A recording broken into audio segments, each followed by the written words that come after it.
Thanks.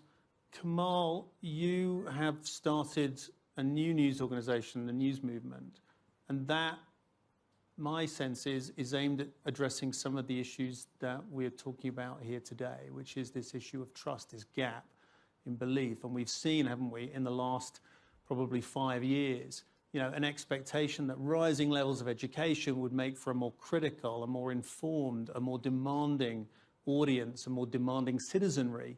And instead, we seem to have gone back into a phase of propaganda, of misinformation, of disinformation, of viral messages that bear no relation to reality.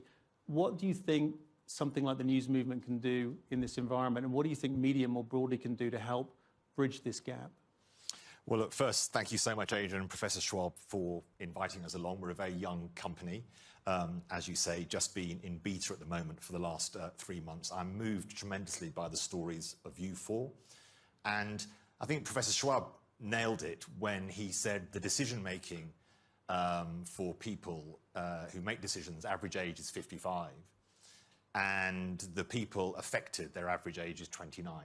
And I think all of us in the media, I've been fortunate enough to have a long career at the BBC, the Telegraph, the Observer, the Guardian, and elsewhere in my career, what called traditional media companies.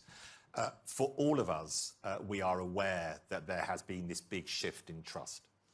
But at the same time, we can see from conflicts in Afghanistan, Syria, the war in Ukraine, the COVID crisis, climate, the need for trusted, fact-based journalism is greater now than it has been for a long period.